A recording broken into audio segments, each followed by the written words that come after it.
पहला आर्टिकल है आपका प्रेसिशन बायोथेरेपेटिक्स।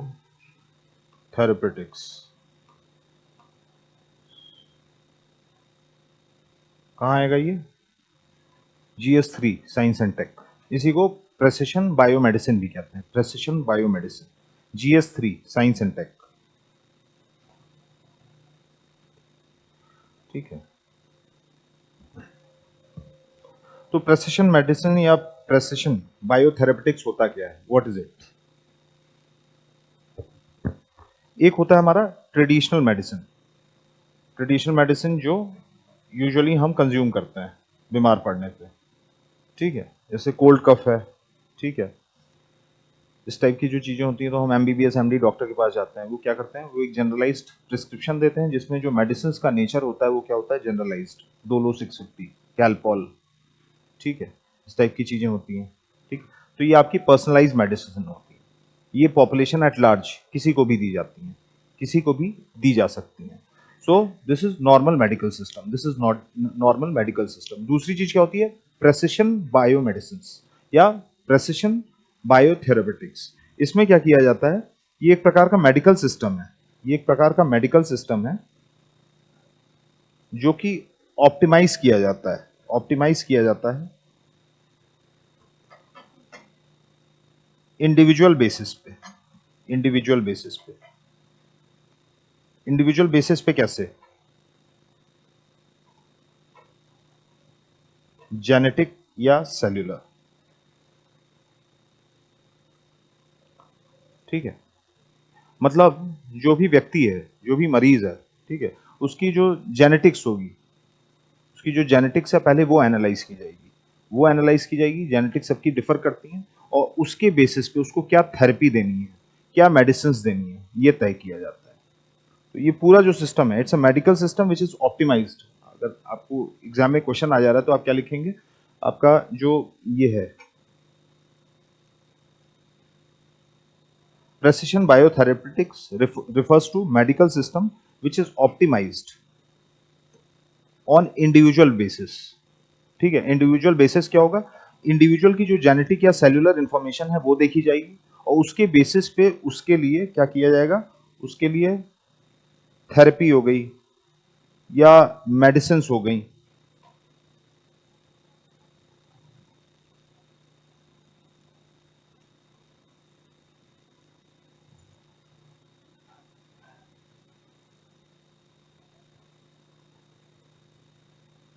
या और भी तमाम टाइप की मेडिकल इंटरवेंशन होती हैं, वो तय की जाती हैं, वो तय की जाती है। ठीक है, so it differs from person to person. बीमारी एक है लेकिन तीन लोगों में अलग, मतलब सेम बीमारी है लेकिन उनको जो क्योर मिलेगा, उनको जो क्योर मिलेगा, जो थेरेपी मिलेगी या जो मेडिसिन मिलेगी वो अलग तरीके से मिलेगी, depending upon what genetic code they hold, उनकी क्या जीन है। ठीक है, तो इसका जो प्रेसिशन होता है वो बहुत ज्यादा होता है। प्रेसिशन जो होता है क्योंकि आप क्या कर रहे हैं, पर्सनलाइज्ड कर रहे हैं। जैसे एक होता है रेडीमेड कपड़े लेना, ठीक है, तो L है, XL है, S है, अलग अलग साइजेस होते हैं। एक क्या होता है, आप टेलर मेड कराते हैं। तो प्रेसिशन बायोमेडिसिन क्या है, ये आपकी इंडिविजुअल जो जेनेटिक कोड है, जो सेल्यूलर इंफॉर्मेशन है, पहले उसको एनालाइज करते हैं डॉक्टर्स और उसके बेसिस पे क्या थेरेपी देनी है, क्या मेडिकल इंटरवेंशन होने चाहिए, वो सारी चीजें की जाती हैं। ठीक है, तो ये आया क्यों है, बेसिकली ये आया इसलिए है, मतलब इस पे वर्क क्यों किया जा रहा है, रिसर्च डेवलपमेंट इनोवेशन क्यों चल रहा है, क्योंकि ये देखा गया कि जो ट्रेडिशनल मेडिसिन है, ठीक है, जिसको हम इंग्लिश मेडिसिन भी कहते हैं, एक तो होम्योपैथी होता है, दूसरा क्या होता है, English medicine. English medicine palliative care के लिए, जो सिम्टम्स हैं उसको सप्रेस करने के लिए, ये खुद में क्यूरेटिव नहीं है। English system, it's not curative. ठीक है, जैसे आपको फीवर होता है तो फीवर क्यों होता है मोस्टली, क्योंकि some virus enters your body, some virus enters your body, और वो वायरस है वो उसकी एक अवधि रहती है, उतने समय रहेगा, 3 दिन, 5 दिन, 7 दिन, depending upon the potency of the virus. वो फिर क्या है, वो खुद ही विदर कर जाता है, वो गायब हो जाता है। इन 3, 5, 7 दिन में होता क्या आपके साथ, आपको फीवर आता है, 101 का फीवर, 102 का फीवर, टेम्परेचर बढ़ता है, तो आप क्या लेते हैं, कैलपॉल लेते हैं, डोलो लेते हैं। ये क्या करता है, ये जो सिम्टम्स हैं फीवर के, जो सिम्टम्स हैं फीवर के, बस उसको सप्रेस करता है। जो फीवर आना होता है बेसिकली क्या होता है, वो आपके बॉडी का एक नेचुरल आर्मर है to fight against the disease, क्योंकि आपकी बॉडी क्या कर रही है, अपने आप को इम्यून रखने की कोशिश कर रही है, तो अपना बॉडी टेम्परेचर आपका खुद बढ़ जाता है कि वो वायरस सर्वाइव ही ना कर पाए। वायरस की पोटेंसी ज्यादा होती है तो 103 104 का भी फीवर आ जाता है, और वायरस की पोटेंसी अगर कम है तो वो 100 101 तक सीमित रहता है। आप क्या करते हैं डोलो लेके, आप खाली उस सिम्टम को सप्रेस कर रहे हैं। जो फीवर, हाई फीवर आ रहा है, डोलो खाई, क्या हुआ, या कैल्पोल खाई, वो जो सिम्टम्स हैं वो आपके सप्रेस हो गए। लेकिन जो वायरस है वो अपना पूरा 3 दिन 5 दिन करके ही आपकी बॉडी से गायब होता है। तो यहां पर क्या हुआ, जो इंग्लिश मेडिसिन है, इंग्लिश मेडिसिन कर क्या रही है, इंग्लिश मेडिसिन बस आपको आपके जो सिम्टम्स हैं उसको सप्रेस कर रही है, ये क्योर नहीं कर रही है। तो English medicine is not curative, it's palliative and it suppresses the symptoms, it's not curative by and large. इसीलिए देखिए, जिसकी बीपी की दवाई शुरू हो गई, मरते दम तक चलती है। कोलेस्ट्रॉल की दवाई शुरू हो गई, वो क्या होती है, मरते दम तक चलती है। वो आपने शुरू कर दी खाना तो you have to take it for life. जैसे होम्योपैथी मेडिसिन में क्या है, आपने लिया क्योर हो जाता है, ठीक है। या आयुष मेडिसिन सिस्टम है अपना, जिसमें आपका आयुर्वेद है, यूनानी है, तो आप अच्छे वैद्यों के पास जाइए तो वो क्योर कर देते हैं। आयुष सिस्टम क्या है, क्यूरेटिव है, but so is not the case with English medicine. जो आपकी ट्रेडिशनल मेडिसिन, इंग्लिश मेडिसिन चलती आ रही है, that is not curative in nature, it's palliative as well as suppressing the symptoms, that is it, ठीक है। तो इसी को बाईपास करने के लिए रिसर्च शुरू होती है किसमें, प्रेसिशन बायोमेडिसिन में या प्रेसिशन बायोथेरेपेटिक्स में। इसमें किया क्या जाता है, इसमें टेक्नोलॉजी का इस्तेमाल किया जाता है, बायोटेक्नोलॉजी का इस्तेमाल किया जाता है, अलग अलग टाइप की टेक्नोलॉजी यूज की जाती है, जिसके माध्यम से आपका जो जीन है, आपकी जो जेनेटिक इंफॉर्मेशन है, वो एक्सट्रैक्ट की जाती है, उसको रीड किया जाता है, देखा जाता है कि इसमें क्या हम चेंजेस कर सकते हैं, और उसके बेसिस पे आपको दवाइयाँ या जो भी आपकी थेरेपी है, ये सारी चीजें मेडिकल सिस्टम जो भी इंटरवेंशन करना चाहता है वो करता है। So this is precision biomedicine. क्या क्या टेक्नोलॉजी लगती है इसमें, तो एक टेक्नोलॉजी आपने सुना होगा, साइंस एंड टेक की है, जीन एडिटिंग की टेक्नोलॉजी, जीन एडिटिंग, क्रिस्पर कैस9।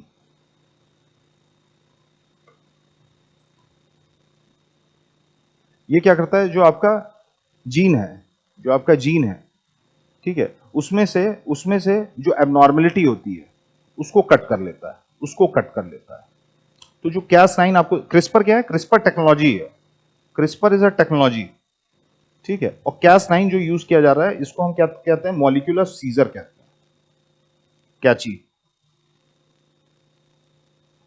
ठीक है। कैस9 क्या करता है क्रिस्पर टेक्नोलॉजी में, आपकी जीनोम सीक्वेंसिंग हुई, वो देखेगा कि आपके जीन में क्या एबनॉर्मेलिटी है। किसी को मान लीजिए ल्यूकेमिया है, किसी को सिकल सेल अनीमिया है या कैंसर है, तो उसका जो जेनेटिक कोड है वो रीड किया जाएगा। पहले जो भी पर्सन है उसका जेनेटिक कोड रीड किया जाएगा, उसमें देखा जाएगा कि इसके जीन में क्या दिक्कत आ रही है, और जो दिक्कत है वो क्रिस्पर टेक्नोलॉजी यूज करके जो एबनॉर्मेलिटी है जीन में आपकी, उसको कट कर दिया जाएगा। कट कैसे किया जाएगा, कैस9 का यूज करके। कैस9 क्या है, एक तरीके से समझिए कैची है, इसीलिए इसको मॉलिक्यूलर सीजर भी कहते हैं, ठीक है। तो एक तरीका तो ये हो गया, इसके बारे में पढ़ लीजिएगा, क्रिस्पर कैस9 ये आ चुका है, ठीक है, इसके बारे में पढ़ लीजिएगा, आ चुका है ये। दूसरा क्या है, अब चूंकि हमको बायोटेक्नोलॉजी में कई सारे एडवांसमेंट देखने को मिल रहे हैं, तो हम क्या कर रहे हैं, अब जेनेटिक कोड्स हैं उसको रीड करना शुरू कर रहे हैं, जेनेटिक कोड, और साथ ही साथ जो हमारे प्रोटीन के सिग्नेचर्स होते हैं, प्रोटीन के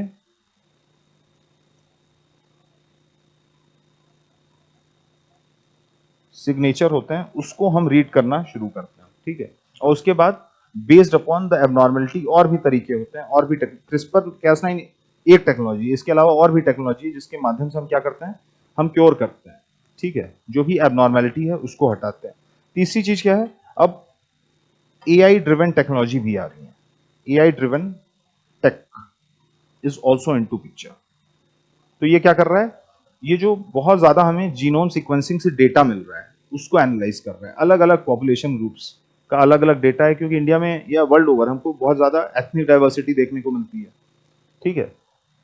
अलग अलग एथनिसिटीज की जो जेनेटिक कोड्स होंगे वो भी आपके अलग टाइप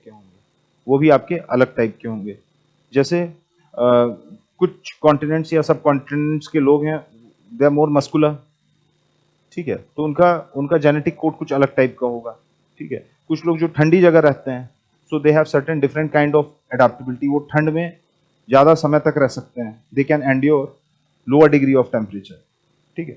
तो हमको क्या है, हमारे पास जीनोम सीक्वेंसिंग के माध्यम से बहुत सारा डेटा आ रहा है, बहुत सारा डेटा आ रहा है। अब इसको ह्यूमन लेवल पे एनालाइज करना डिफिकल्ट है। तो नई चीज हमको क्या देखने को मिल रही है, there are AI driven tools, ठीक है, आर्टिफिशियल इंटेलिजेंस टूल, जो क्या कर रहे हैं, ह्यूमन के बिहाफ पे रियल टाइम डेटा एनालाइज कर रहे हैं। और ये डेटा क्या है, ये मेटा डेटा, ये बहुत डेटा, बहुत ज्यादा, मतलब इसका जो क्वांटम है that is too much, it's impossible for humans to analyse it. अब ये क्यों, ये आपका जो ट्रेडिशनल कंप्यूटिंग है उससे भी नहीं हो सकता था ठीक से, लेकिन अब चूंकि हमारे पास आर्टिफिशियल इंटेलिजेंस है, तो हम क्या कर सकते हैं, हम प्रॉम्प्ट्स यूज करके जो डेटा एनालिसिस है वो और अच्छे से कर सकते हैं। एग्जाम्पल मैं आपको दे रहा हूं कि जैसे ब्लड कैंसर पेशेंट्स हैं इंडिया में, तो बहुत सारे होंगे, तो मिनिस्ट्री ऑफ हेल्थ क्या कर सकती है, इनकी जीनोम सीक्वेंसिंग करा सकती है, इनमें से कुछ लोगों की, मतलब ब्लड कैंसर वाले जो पॉपुलेशन ग्रुप है उसमें से कहिए 2000 लोगों की जीनोम सीक्वेंसिंग करा दे, और फिर क्या है, एआई के माध्यम से इस पे रिसर्च हो कि क्या कॉमनैलिटी है, क्या एक कॉमन कॉज है। तो उससे क्या होगा, मेडिसिन साइड पे रिसर्च डेवलपमेंट और इनोवेशन है वो रिलेटिवली इजी हो जाएंगे। मेडिसिन साइड पे जो हम रिसर्च डेवलपमेंट करते हैं, इनोवेशन करते हैं, उस पे हमारा जो प्रेसिशन होगा वो बढ़ जाएगा। तो these are certain technologies which we are deploying as of now, ठीक है। और इसमें क्या है, बायोटेक के रल में बहुत तेजी से हमको चेंजेस देखने को मिल रहे हैं, नए innovation, every day we are getting to see new innovation, new research and development, ठीक है। अब इंडिया के लिए जो प्रेसिशन मेडिसिन है वो क्यों इंपॉर्टेंट हो जाती है, why it's important for India, why India needs precision medicine.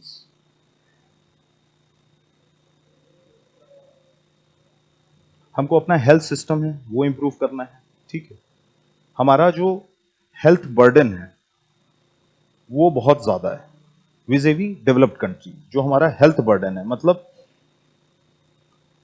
GDP का एक ठीक ठाक हिस्सा जो है वो कहां डाइवर्ट हो जाता है, हेल्थ सिस्टम पे चला जाता है। तीसरा क्या है, हमारे यहाँ नॉन कम्युनिकेबल डिजीजेस हैं, उनका भी जो बर्डन है वो डिस्प्रोपोर्शनेट है। जो ग्लोबल एनसीडी बर्डन है उसका एक ठीक ठाक हिस्सा कहां से आता है, भारत, इंडिया से आता है। नॉन कम्युनिकेबल डिजीजेस क्या हो गई, एक होता है कम्युनिकेबल डिजीज, आपको वायरल है, आपके फैमिली में भी वायरल हो गया, किसी को कम्युनिकेबल है, कैंसर हो गया, डायबिटीज हो गया, और क्या है, कार्डियोवैस्कुलर डिजीज है, ठीक है, हार्ट अटैक्स वगैरह। तो इंडिया पे जो एनसीडी बर्डन है वो क्या हो रहा है, वो बढ़ता जा रहा है। नॉन कम्युनिकेबल डिजीजेस का जो बर्डन है वो डिस्प्रपोर्शनेट है, ठीक है। Obesity is a major cause, ठीक है। बीपी वगैरह पहले क्या था, उतने कॉमन नहीं थे, लेकिन आज की जनरेशन में it's very common. Most of the people who are above 60 आप पूछेंगे तो वो बीपी की गोलियां, एम्लोप्रेस 80 वगैरह कुछ ना कुछ लेते होंगे, ठीक है। तो इंडिया में हेल्थ सिस्टम जो है,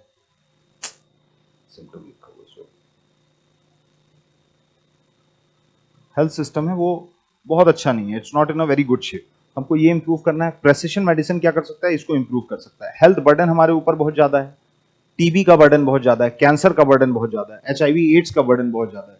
नॉन कम्युनिकेबल डिजीजेस हैं या लाइफस्टाइल डिजीजेस हैं, जो लाइफस्टाइल डिजीजेस हैं वो भी हमारे यहाँ बढ़ते जा रही है, जैसे डायबिटीज हो गया, हाइपरटेंशन हो गया, ठीक है। तो इसके लिए हमको जरूरी है कि हम प्रेसिशन बायोमेडिसिन पे सिग्निफिकेंटली इन्वेस्ट करें। साथ ही साथ इंडिया में जेनेटिक डाइवर्सिटी बहुत ज्यादा है, ठीक है। तो one pill suiting everybody, this is not possible. हो सकता है एक पर्टिकुलर पॉपुलेशन ग्रुप पे एक कोई दवा काम कर रही हो, वो दूसरे पॉपुलेशन ग्रुप पे ना काम करे, ऐसा भी पॉसिबल होता है, ठीक है। This happens because of genetic biodiversity. All this leads to what, all this leads to कि हम प्रेसिशन मेडिसिन पे और ज्यादा पैसा खर्चा करें, इसके रिसर्च डेवलपमेंट पे, ठीक है। और साथ ही साथ रिसर्च डेवलपमेंट पे और पीपीपी मॉडल्स वगैरह पे हम इन्वेस्ट करें, जिसके माध्यम से प्रेसिशन मेडिसिन में हम ग्लोबली आगे आ सकें। क्योंकि कहा ये जा रहा है कि 2027 तक ये जो मार्केट है, ठीक है, प्रेसिशन मेडिसिन का, that would grow to $22 billion, $22 billion ये पार कर लेगा, ठीक है। और अभी क्या है, अभी जो फ्रंट लीडर्स हैं वो यूएस है और चाइना है, ठीक है। लेकिन India is also catching up, ठीक है। इंडिया भी प्रेसिशन मेडिसिन फ्रंट पे बहुत तेजी से काम कर रहा है, ठीक है। हम बहुत ज्यादा रिसर्च डेवलपमेंट कर रहे हैं, प्राइवेट सेक्टर भी हमारा काम कर रहा है और साथ ही साथ गवर्नमेंट भी कई इनिशिएटिव शुरू किए, कई इनिशिएटिव्स स्टार्ट किए जिसके माध्यम से प्रेसिशन मेडिसिन या बायोटेक में we are seeing new advances. Day on day basis पे हमको क्या देखने को मिल रहा है, नए एडवांसेस देखने को मिल रहे हैं। तो कंट्रीज लाइक इंडिया, ठीक है, प्लस चाइना, ठीक है, सॉरी, इंडिया एंड ब्राजील, ठीक है, both of them are what, developing countries, लेकिन they are also spending a lot, ठीक है। ये रिसर्च एंड डेवलपमेंट पे यहाँ पे गवर्नमेंट इनिशिएटिव्स तो हैं, पब्लिक इनिशिएटिव्स तो हैं, साथ ही साथ हमको क्या देखने को मिल रहा है, प्राइवेट इनिशिएटिव्स हैं वो भी आ रहे हैं, ठीक है। प्लस इंडिया एक फर्टाइल ग्राउंड है जहां पे बायोटेक्नोलॉजी का जो रेल्म है बहुत अच्छे से इमर्ज कर सकता है। रीजन क्या है इसका, वाई इंडिया, ठीक है, वाई इंडिया, मतलब what are certain positives associated with India because of which we can see India becoming front runner countries in coming time. तो क्या रीजंस हो सकते हैं?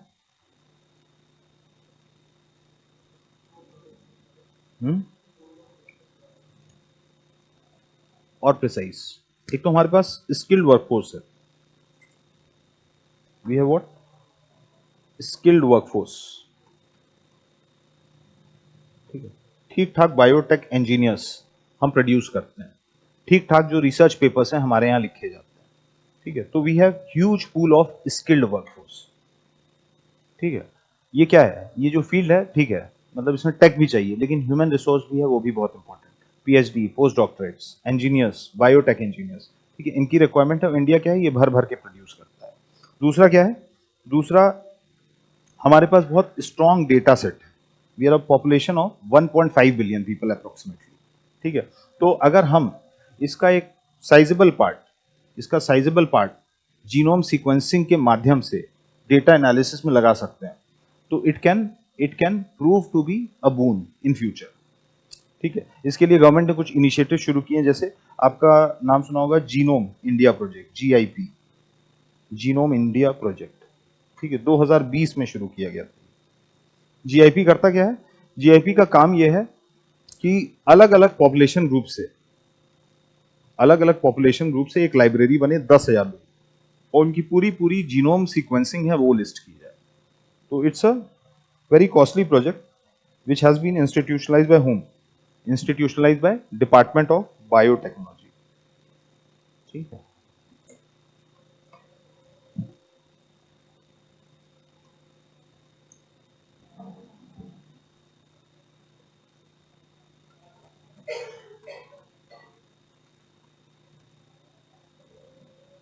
Genome India project. It's a national initiative funded by Department of Biotechnology to sequence the whole genomes of 10,000 healthy individuals from diverse Indian population groups to create reference genome for a country. मतलब genome India project क्या है, एक project है जो DBT ने शुरू किया है। इसके माध्यम से क्या किया जाएगा, 10,000 इंडिविजुअल का अलग अलग पॉपुलेशन ग्रुप से, ठीक है। जैसे नॉर्थ ईस्ट से कुछ 2,000 लोग ले लिए या 1,000 लोग ले लिए, तमिलनाडु से 1,000 का ग्रुप ले लिया, यूपी बिहार वाले रीजन से 1,000 का ले लिया, गुजरात रीजन से, जम्मू कश्मीर रीजन से 1,000, ऐसे करके मतलब पूरे इंडिया से अलग अलग डाइवर्स पॉपुलेशन ग्रुप से 10,000 लोगों का जो जीनोम सीक्वेंसिंग है वो की जाएगी और ये डेटा जो है वो लिस्ट किया जाएगा। और ये जो डेटा है ये क्या है, ये पब्लिक डेटा हो जाएगा।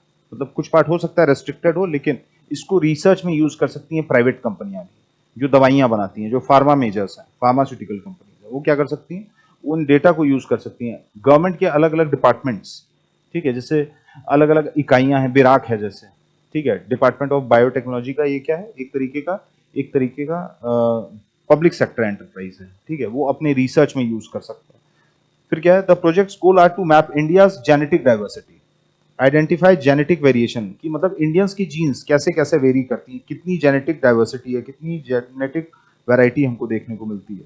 एसोसिएटेड विथ प्रेवलेंट डिजीज, कौन कौन से डिजीज, जैसे हो सकता है कुछ डिजीज हो वो नॉर्थ ईस्ट में ज्यादा प्रेवलेंट हो, कुछ डिजीज हो जम्मू कश्मीर में ज्यादा प्रेवलेंट हो, तो ऐसा क्यों है, वहां के लोगों को ये बीमारी क्यों ज्यादा होती है, ये सारी चीजें इस प्रोजेक्ट के माध्यम से हम अच्छे तरीके से डिपार्टमेंट ऑफ डीबीटी के माध्यम से गैदर कर सकते हैं, ठीक है।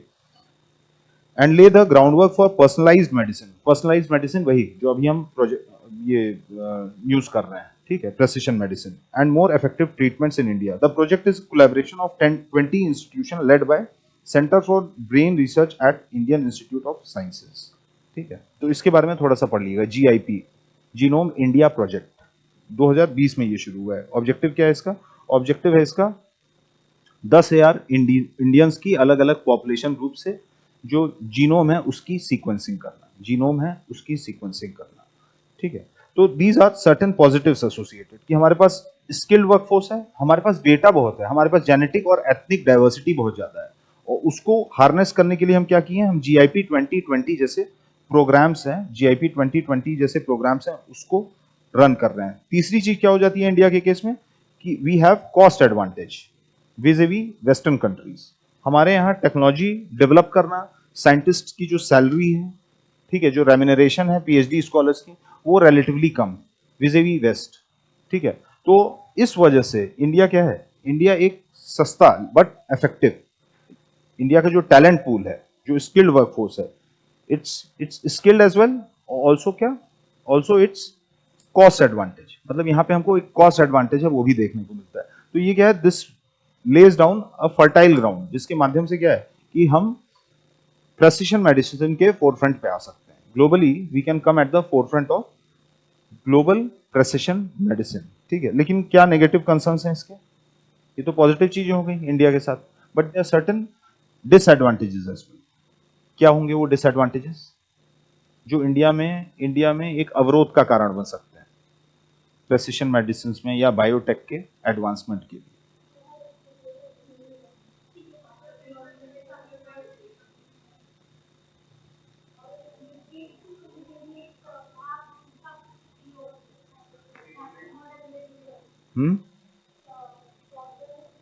तो तीन चीजें मुझे सुनाई दी। एक तो ब्रेन ड्रेन एक समस्या है, ये लिख सकते हैं, ठीक है।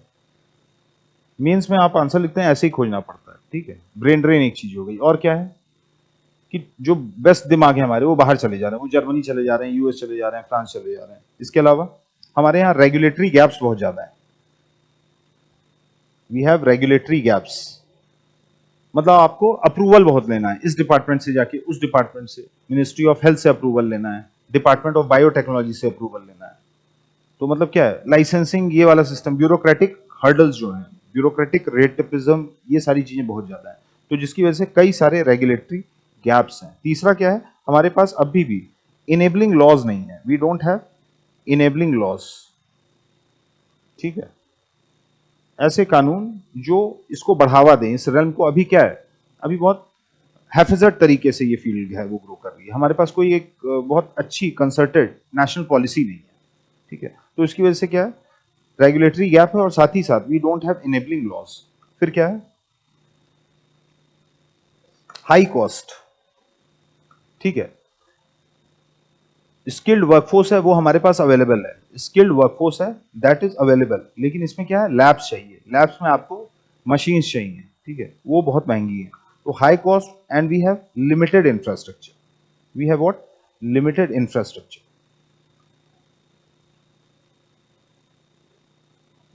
और बताइए, GS4 से रिलेटेड कुछ? हाँ, एथिकल कंसर्न्स भी हैं इसमें, आप नेचर के साथ छेड़छाड़ कर रहे हैं। क्रिस्पर कैस9 क्या कर रहा है, जो एबनॉर्मेलिटी है जीन में उसको रेक्टिफाई कर रहा है, उसको रेक्टिफाई कर रहा है। तो इसमें कुछ नेचुरल एथिकल कंसर्न्स भी इन्वॉल्व है, so there are certain ethical concerns as well। जब आपने एथिक्स पढ़ा होगा तो आर्टिफिशियल बेबीज का जिक्र सुना होगा, ठीक है। तो artificial babies can be produced, लेकिन क्या है, इसके कुछ एथिकल कंसर्न्स हैं कि नहीं, कि इसके माँ बाप कौन रहेंगे, ठीक है। कुछ नॉन स्टेट एक्टर्स हैं, इसको मिसयूज कर सकते हैं ह्यूमन लेबर वगैरह के लिए, ठीक है। तो यहाँ पे भी इस टाइप के कंसर्न्स हैं, ethical, you are playing with nature, ठीक है। फिर प्राइवेसी कंसर्न्स भी, प्राइवेसी कंसर्न्स भी, नॉट एवरीबडी इज कॉन्फिडेंट और नॉट एवरीबडी इज कंफर्टेबल, ठीक है, विद डाइवल्जिंग पर्सनल इंफॉर्मेशन कि उसको कैंसर है, ठीक है, या उसको कोई और बीमारी है। तो यहाँ पे प्राइवेसी कंसर्न्स हैं, एथिकल कंसर्न्स हैं, इंडिया में लिमिटेड इंफ्रास्ट्रक्चर है, हाई कॉस्ट है, रेगुलेटरी गैप है, इनेबलिंग लॉज हैं, उनकी कमी है। फिर जो बेस्ट दिमाग है, जो टैलेंट, असली टैलेंट है, वो क्या है, वो बाहर चला जा रहा है क्योंकि वहां पे ऑफ्स अच्छे हैं। यूनाइटेड स्टेट्स में पे ऑफ्स अच्छे हैं, फ्रांस में, जर्मनी में, यूरोप में पे ऑफ्स अच्छे हैं। तो best of the minds they migrate overseas. So these are certain concerns और disadvantages India is facing as of now. लेकिन हमको देखने को क्या मिला है, अभी गवर्नमेंट ने अपनी जो एफर्ट्स हैं वो मल्टीप्लाई कर दी हैं, ठीक है। बायो E3 पॉलिसी आई है, biotechnology for economy, environment and employability, ठीक है।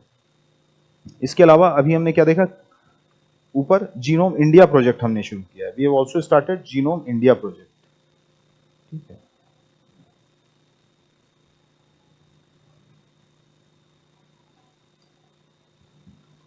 Bio E3, biotechnology for economy, environment and employment policy, it's an Indian government initiative approved in 2024 to accelerate high performance biomanufacturing through integration of biotech, engineering and digitalization,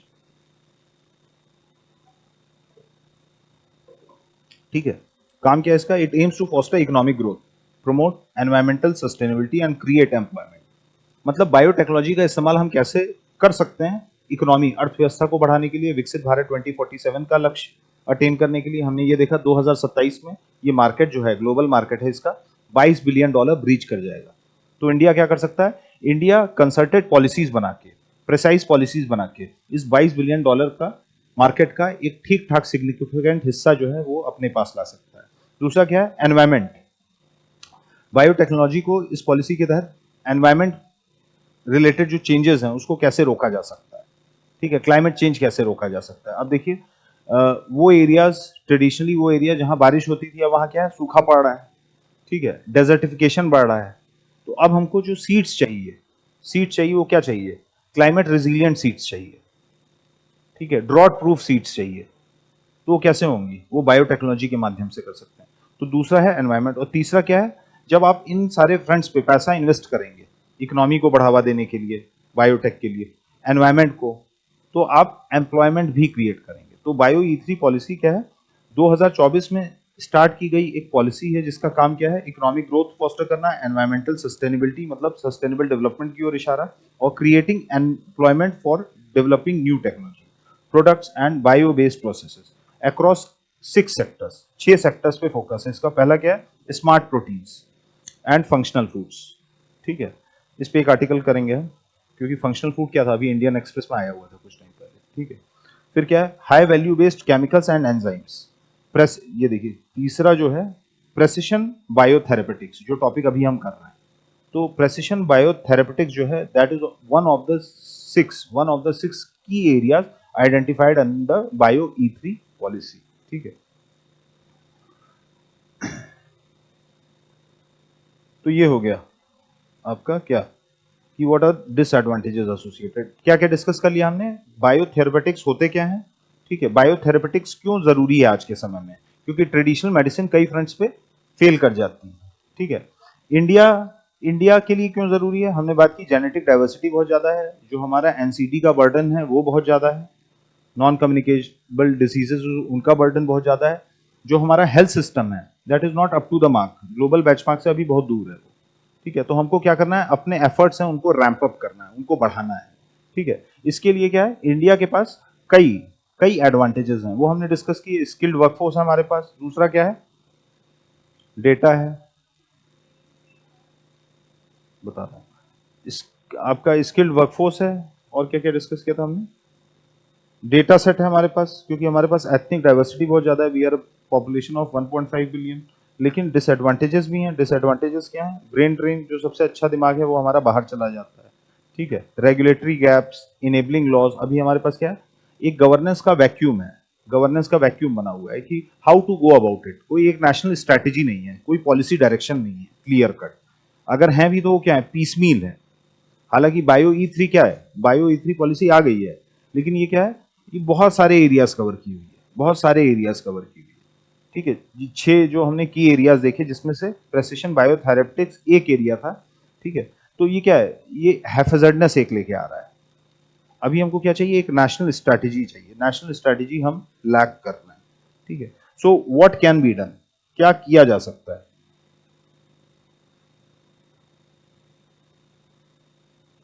जिससे India जो है वो एक front runner बन के उभर पाए। 2027 तक हम एक 22 बिलियन डॉलर का जो मार्केट है उसका एक सब्सटेंशियल हिस्सा जो है उसका पार्ट बन पाए। तो what all things can be done. आपको पॉजिटिव्स पता चल गए, नेगेटिव्स पता चल गए, बताइए।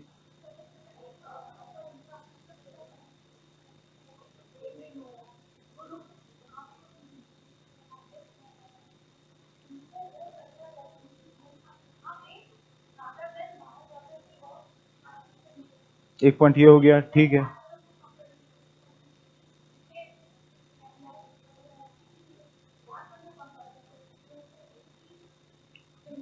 एक पॉइंट हो गया, ब्रेन ड्रेन रोकना है। दूसरा पॉइंट क्या है बताया आपने, रेगुलेटरी गैप्स है वो, और बताओ।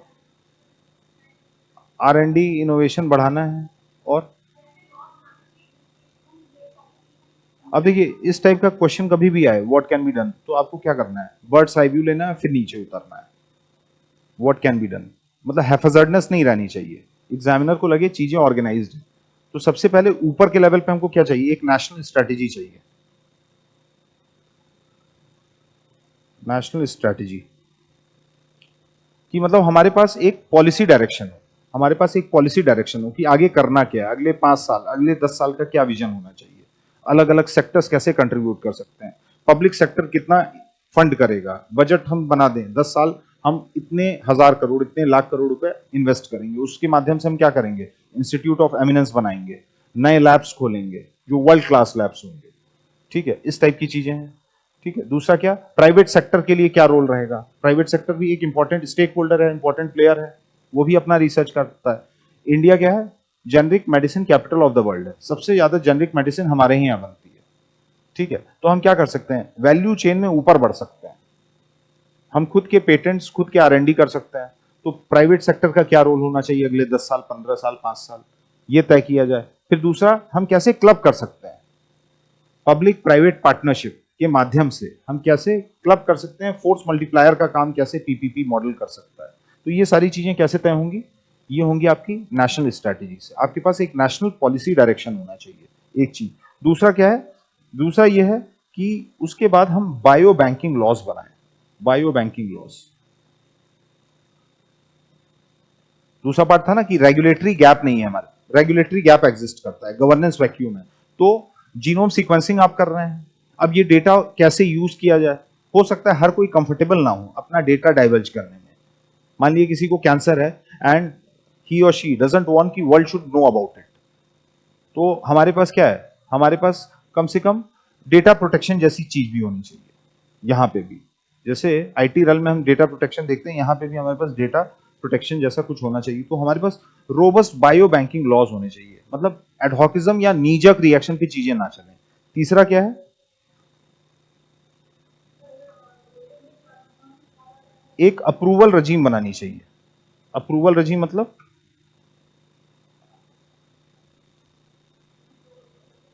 ब्यूरोक्रेटिक रेड टेपिज्म, ये सारी चीजें हमने पढ़ी थी।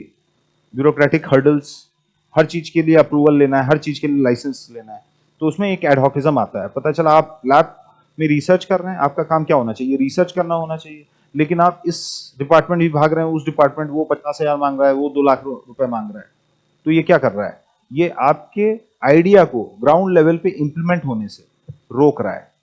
जो चीज आज हो जानी चाहिए वो हो सकता है 2 साल बाद हो, 3 साल बाद हो।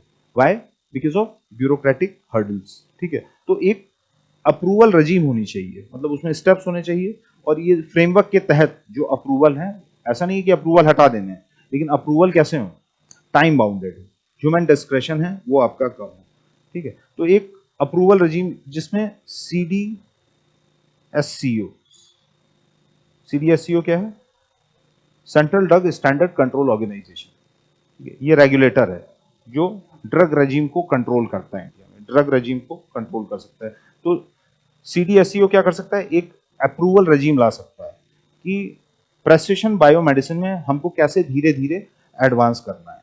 इसके अलावा एथिकल कुछ कंसर्न्स थे, एथिकल कंसर्न्स को रेक्टिफाई करने के लिए हम क्या कर सकते हैं, एक नेशनल बायो एथिक्स कमिटी है वो गठित कर सकते हैं, national bio ethics committee.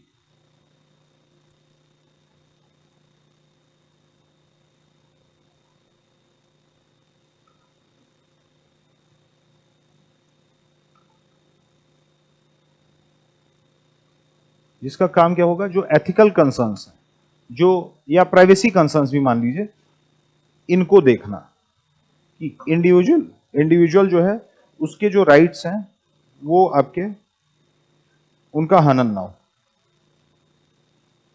They are not ट्रांसग्रेस्ड, उनका कोई ट्रांसग्रेशन ना हो।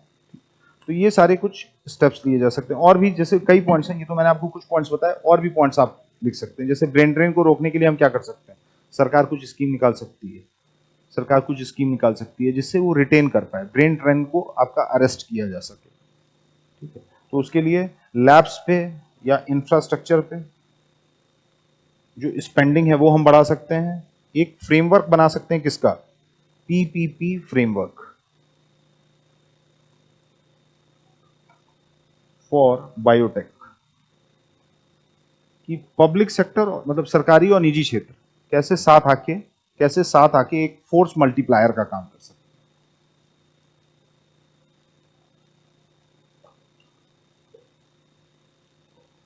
जैसे गवर्नमेंट सब्सिडी दे दे लैब बनाने में, या लैब गवर्नमेंट बना दे और साइंटिस्ट हैं वो कौन मेंटेन करे, वो प्राइवेट सेक्टर है वो मेंटेन करे। तो इस टाइप की चीजें की जा सकती हैं पीपीपी फ्रेमवर्क के माध्यम से। So this a way out. ये था आपका प्रेसिशन बायोथेरेपेटिक्स।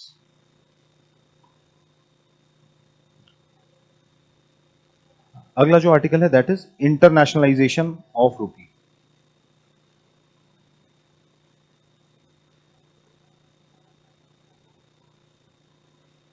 ये कल के इंडियन एक्सप्रेस का आर्टिकल। किस पेपर का है ये, GS3 economy.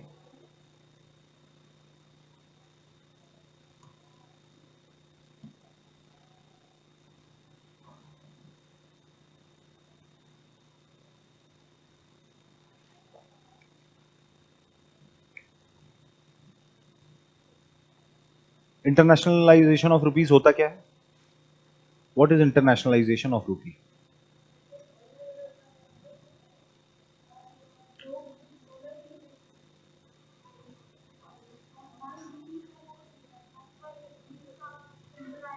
Internationalisation of currency क्या होता है? इंटरनेशनलाइजेशन ऑफ करेंसी का मतलब ये होता है जब आप अपने सॉवरेन बाउंड्री के बाहर जाके ट्रांजैक्शन में यूज करने लगे तो उसको हम कहते हैं, उसको हम इंटरनेशनलाइजेशन ऑफ करेंसी कहते हैं। तो जब अभी क्या है, अभी रुपी का लार्जली जो ट्रांजैक्शन है वो कहाँ होते हैं, इंडिया के कन्फाइंस में होते हैं, इंडिया की बाउंड्री के अंदर होते हैं। बाहर रुपी का जो सेलियंस है बाहर के देशों में वो उतना ज्यादा नहीं है, ग्लोबल कम्युनिटी का ट्रस्ट नहीं है इंडियन रुपी में, इंडियन रुपी में ग्लोबल कम्युनिटी का उतना ट्रस्ट नहीं है, ठीक है। तो इसीलिए इंटरनेशनली एक्सेप्ट नहीं की जाती है रुपी उतनी, कि जैसे इंडिया बात करे कि एक्सपोर्ट इंपोर्ट हम क्या करते हैं, सेटल करते हैं रुपी और रूबल में या रुपी और आपकी करेंसी में, तो ज्यादातर कंट्रीज क्या है वो मना कर देती हैं कि हम नहीं करेंगे। हम करेंगे क्या, रुपए का हमारे पास इस्तेमाल नहीं है, हम क्या लेंगे, हम आपसे डॉलर लेंगे, कि डॉलर क्या है, इंटरनेशनल करेंसी है, हम आपसे क्या लेंगे, यूरो लेंगे। क्यों? क्योंकि यूरो का इंटरनेशनलाइजेशन हो चुका है, यूरो इंटरनेशनली एक्सेप्टेड है। लेकिन सबसे ज्यादा जो इंटरनेशनलाइज करेंसी है वो कौन सी है, वो डॉलर है। डॉलर हर कोई लेता है, दो कंट्रीज जो नॉन यूएस कंट्रीज हैं, मतलब एक पार्टी यूएस नहीं है, वो भी अपना ट्रेड कैसे सेटल करती है, डॉलर में। इंडिया रशिया से तेल खरीद रहा है, ठीक है, तो किस में खरीद रहा है, डॉलर में। डॉलर ना रशिया की करेंसी है ना इंडिया की करेंसी है, लेकिन इंटरनेशनल पेनिट्रेशन जो है डॉलर का इतना ज्यादा है, इंटरनेशनल ट्रैक्शन इतना ज्यादा है कि ग्लोबल कम्युनिटी का जो फेथ है डॉलर पे वो बहुत ज्यादा है। क्यों है ये फेथ, क्या रीजन हो सकता है, इतना ट्रस्ट जो है डॉलर पे क्यों है? सबसे बड़ी इकोनॉमी है दुनिया की, मतलब 30 ट्रिलियन अप्रोक्सीमेटली की इकोनॉमी है, उसका फाइनेंशियलाइजेशन है वो बहुत ज्यादा है। तीसरा क्या है, एक डेमोक्रेसी है, ओपन सोसाइटी है, मतलब दुनिया देख सकती है कि उनका जो गवर्नेंस है वो कैसा है, उनका गवर्नेंस कैसा है, मतलब ओपेसिटी नहीं है, लैक ऑफ ट्रांसपेरेंसी नहीं है। जैसे चाइना भी एक बड़ी इकोनॉमी है लेकिन रेनमिनबी है, उस पर ग्लोबल ट्रस्ट नहीं है, क्योंकि चाइना का जो गवर्नेंस मॉडल है that is what, that is very opaque, transparency नहीं है, आपको पता ही नहीं है कि उनकी इकोनॉमी कैसे है, क्योंकि वो बाहर के जर्नलिस्ट को अपने यहाँ नहीं जाने देते हैं, वहां से बहुत ज्यादा इंफॉर्मेशन नहीं आती। जैसे इंडिया में आरबीआई रिपोर्ट निकाल रही है तो प्राइस वाटर हाउस कूपर भी रिपोर्ट निकाल दे रही है, ठीक है, या और भी संस्थाएं हैं, अंतर्राष्ट्रीय संस्थाएं हैं, वो भी रिपोर्ट निकाल दे रही हैं। क्यों? क्योंकि वो यहाँ आती हैं, फील्ड वर्क करती हैं, and they are free to gather information, they are free to gather information from US और for any European country, but so is not the case with China. China क्या कर रहा है? एक आयरन कर्टेन लगा के रखा है। तो चाइनीज अर्थव्यवस्था बड़ी हो गई है, लेकिन ग्लोबल फेथ नहीं है, वहां की गवर्नेंस सिस्टम पे ग्लोबल कम्युनिटी का उतना फेथ नहीं है, उसकी इकोनॉमी पे उतना फेथ नहीं है। मतलब ट्रांजैक्शनलिज्म है, क्योंकि वो सबसे सस्ता सामान बना रहे हैं, मैन्युफैक्चरिंग एक्सेस हैं दुनिया के, ठीक है, लेकिन when it comes to currency use, तो वो रेनमिनबी नहीं यूज करते हैं आज भी, क्योंकि उनके इकोनॉमिक सिस्टम पे, उनके मॉनेटरी सिस्टम पे, उनके करेंसी पे ग्लोबल कम्युनिटी का उतना ट्रस्ट या उतना फेथ नहीं है। वो किस पे है? डॉलर पे। वो किस पे है? डॉलर पे।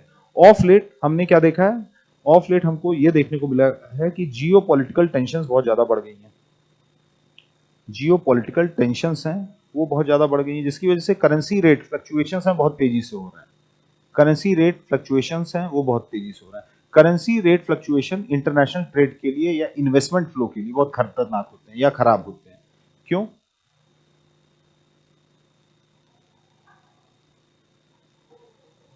हाँ, इंपोर्ट एक्सपोर्ट में फर्क पड़ता है। जैसे कोई चीज है वो $80 ही की रही, मान लिए आपने $1,00,000 का सामान मंगाया, आप इंडिया में बैठे एक इंपोर्टर हैं, आपने यूएस से कितना $1,00,000 का सामान मंगाया, तो $1,00,000 कितना हो गया? मान लिए 85 चल रहा है एक्सचेंज रेट, $1 ₹85 के लमसम है, ठीक है, तो आप उसको कितना पैसा देंगे? 85 लाख, 85 लाख रुपए देंगे। लेकिन 2 हफ्ते में कुछ ऐसा हुआ, 2 हफ्ते में कुछ ऐसा हुआ कि 3 रुपया गिर गया डॉलर, मतलब डेप्रिसिएशन हमको देखने को मिला, और ये कितना हो गया? 88 हो गया। जो एक्सचेंज रेट है वो आपका वोलेटिलिटी की वजह से 85 से कितना हो जा रहा है? डेप्रिशिएट होके 88 हो जा रहा है। तो आपको देना कितना है? $1,00,000 ही देना है, लेकिन अब आपको हर डॉलर पे 3 रुपया ज्यादा देना है, तो आपका जो बिल आएगा 85 लाख नहीं 88 लाख आएगा। कितना? खाली 1 हफ्ते या 10 दिन के फ्लक्चुएशन। तो आपका कॉस्ट है वो क्या हुआ? बढ़ गया ना। आपका जो कॉस्ट एडवांटेज था उस इंपोर्ट पे, आप सोच रहे थे आप यूएस से मंगा के यहां पर बेचेंगे, ये बढ़ गया, तो जो इंपोर्टर है उसका प्रॉफिट मार्जिन कम हो गया, उसका कॉस्ट है वो हाइक हो गया। तो जियो पॉलिटिकल टेंशन की वजह से हमको क्या देखने को मिल रहा है?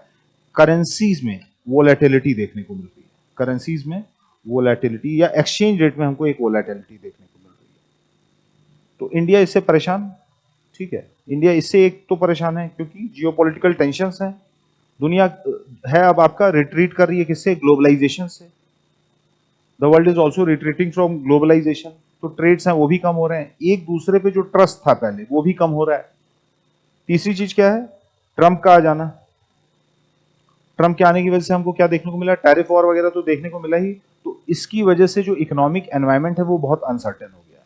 इकोनॉमिक एनवायरमेंट है वो बहुत अनसर्टेन हो गया। साथ ही साथ जो स्विफ्ट को लेके एक्शंस हुए हैं रशियन इकोनॉमी पे, जो सैंक्शंस लगे हैं प्लस द सैंक्शंस, मतलब एक तो स्विफ्ट से बाहर कर देना। स्विफ्ट क्या है? इंटरनेशनल फाइनेंशियल ट्रांजैक्शन का मैसेजिंग सिस्टम, इसी के माध्यम से एक कॉन्टिनेंट से दूसरे कॉन्टिनेंट पैसा भेजा जाता है, ठीक है। तो ये क्या है? ये यूएस लेड है, ये वेस्टर्न डोमिनेटेड सिस्टम है, ठीक है। अभी हमने ये कब पढ़ा था? जब हमने ब्रिक्स पे किया था, तो जो sanctions, unilateral sanctions, secondary sanction America लगा रहा है, स्विफ्ट सिस्टम से बाहर कर दिया है, तो अब ग्लोबल कम्युनिटी में एक अनईज है, there is an unease in the global community कि भाई जब रशिया के साथ ऐसा हो सकता है तो हमारे साथ क्यों नहीं हो सकता है? हो सकता है ट्रंप इंडिया से किसी बात पे उखड़ जाए, ठीक है, और हमको भी स्विफ्ट सिस्टम से बाहर कर दिया जाए, हम पे भी सैंक्शंस लगा दिए जाए, तो इंडियन इंडस्ट्रियलिस्ट हैं जिनके अकाउंट्स ऑलरेडी यूएस में है वो फ्रीज कर दिए जाएंगे। एक चीज, जो डॉलर अकाउंट्स हैं वो क्या हो जाएंगे? वो फ्रीज हो जाएंगे और स्विफ्ट सिस्टम से बाहर कर दिया जाएगा। यानी हम पैसा जो है एक कॉन्टिनेंट से या एक कंट्री से दूसरे कंट्री आसानी से ट्रांसफर नहीं कर पाएंगे। तो इन सारे कारणों की वजह से अब इंडिया क्या सोच रहा है? इंडिया ये सोच रहा है कि वी शुड ऑल्सो इंटरनेशनलाइज रूपी, वी शुड ऑल्सो इंटरनेशनलाइज रूपी। तो इंटरनेशनलाइजेशन ऑफ करेंसी का मतलब आप समझ गए कि making the usability of your currency outside your territory, मतलब ट्रांजैक्शन जो है वो आपकी लोकल करेंसी में सेटल हो, इसको हम कहते हैं इंटरनेशनलाइजेशन ऑफ करेंसी। इंडिया के कॉन्टेक्स्ट में बात होगी तो हम क्या कहेंगे, इंटरनेशनलाइजेशन ऑफ रूपी। क्यों कर रहा है ये इंडिया ऐसा? एक तो ऊपर हमने पॉइंट्स देख लिए, यही आपका स्विफ्ट, जियोपॉलिटिकल टेंशन वगैरह वगैरह। दूसरा क्या है, इंडिया जो है वो अपनी डिपेंडेंसी जो है वो कम करना चाहता है। India wants to reduce its dependency on hard currencies, ठीक है।